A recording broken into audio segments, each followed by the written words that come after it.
Hello, this is section 1.3, day 1 for Calc AB, and we're going to start to get into evaluating limits analytically.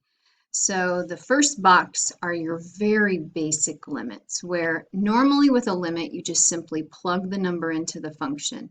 If it's a nice continuous function, you take your x value, plug it into the function, and it spits out what you're approaching from the left and the right without any issues.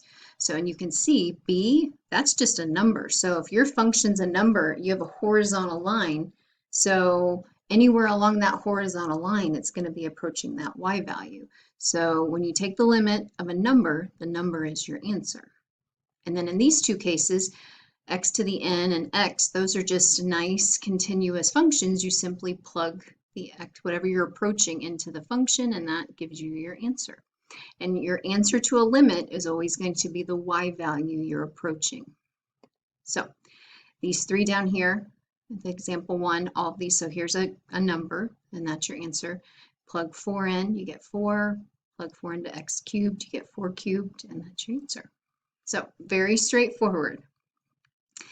Now, if we take those nice continuous functions, and so you'll see b and c are real numbers, let n be a positive integer, f and g be functions with the following limits. So they're telling us the limit as x approaches c of f of x equals L, and the limit as x approaches c of g of x equals k. So with that in mind, if you have this limit, notice you have a real number here, so we call that a scalar.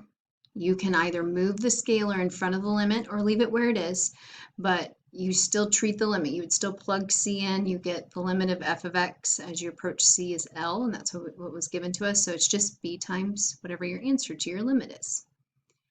If you're multiplying functions, you can actually do the limit of each separate function. So L times k. If you have a function that's raised to a number, you can do the limit of the inside. You get L raised to the n. Over here, adding and subtracting, you just do the limit of each part and add or subtract. And then same with division.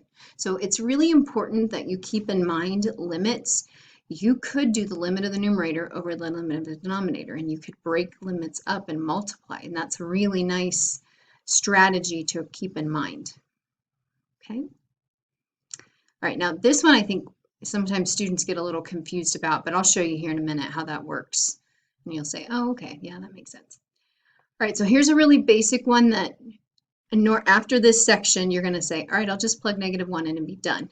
But I went ahead and used all these properties so you can see how they work. So if you plug -1 in, you can easily see the answer to this limit is going to be 2. And you could, but let's break it up. So you're subtracting. So I applied the limit to both terms. Here's a scalar. We moved it out in front. And then in this case, you can just plug -1 in. So 5 times, and then -1 squared is 1, which is here. And then here you're doing the limit of a number, so it's just the number. So then 5 minus 3 is 2. Oh, sorry. We have a kitten. So anyways, there you go. But that's just showing you that these properties do actually work. All right, so with that in mind, there's a lot of nice continuous functions that are defined on their domain that we can solve limits pretty easily. So polynomial functions, if ever there's a polynomial function, you just simply plug c in, and this is an example. Now notice, I didn't point this out earlier, when you're solving a limit, the moment you plug that number in, when you actually go to solve the limit, you need to drop the limit notation. Okay. All right, then rational functions. So as long as you're in the domain, so as long as you're not, this number isn't what's going to make the denominator 0, you're safe. So, because otherwise it's a continuous function everywhere, it just except where the denominator is 0. And you'll notice over here, I'm asking the limit as x approaches 3, but you have x plus 3 in the denominator, so it's not going to be an issue. Okay. All right, functions with radicals. Again, those are nice continuous functions as long as you're in the domain. As long as you're not, if this is an even number, you're not getting a negative under the radical and so forth. Okay, so again, here, 3, perfectly fine. Plug it in and you're good to go. All right, composite functions. So this is what showed up earlier. So when you have a composite function, as long as they're continuous, you can do the limit of the inside, get that value, and then plug it into your function. And I know that looks weird, but if you come over here, that's exactly what you're doing. You're going to plug -3 into the inside function, which is this -5 plus x cubed. That would be your g of x over here. Get that value and then plug that value into, or apply the fifth root to that value, which is what's happening here. So seeing it as a real example kind of makes, hopefully helps make this a little more sense. Okay, and then trigonometric functions. Yes, there are asymptotes, but as long as you're within the domain of those trigonometric functions, you're good to go. So, and that's here. Limit as x approaches 3 pi over 4, tangent of x. That's one you can just plug in and spits the answer out.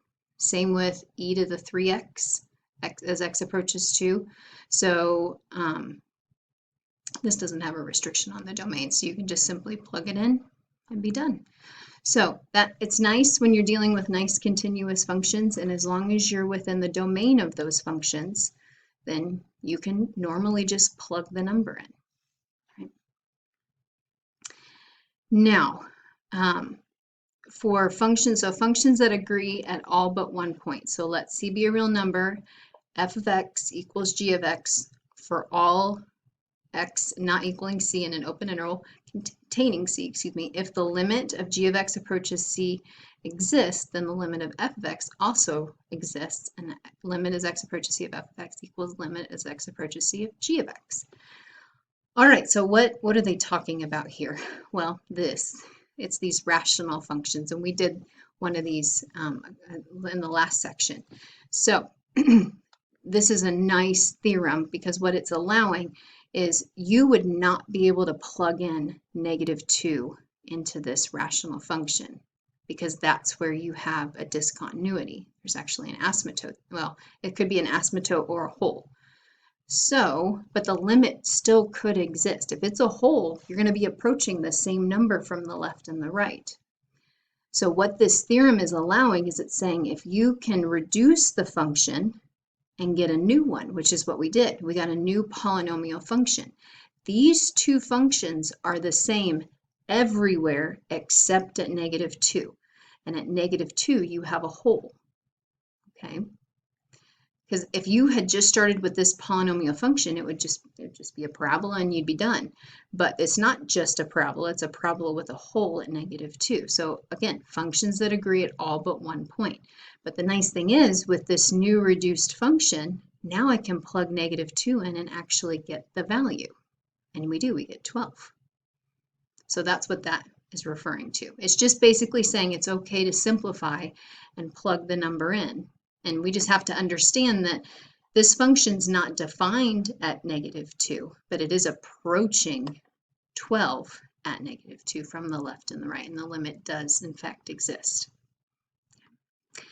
Now, there is something called the indeterminate form, and that is when you go to plug the number in, there might be a case, and that happens here actually, where you get 0 over 0 when you do direct substitution.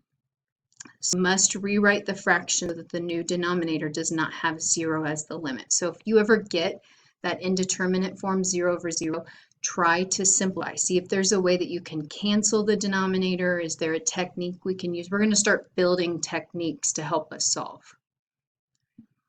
And speaking of techniques, here's another one. So rationalization technique. So in order to rationalize, to multiply both numerator and denominator by the conjugate. So if ever you have, usually it's a binomial in the numerator or denominator with some type of radical. That's a good hint at, hey, maybe that conjugate might come into play.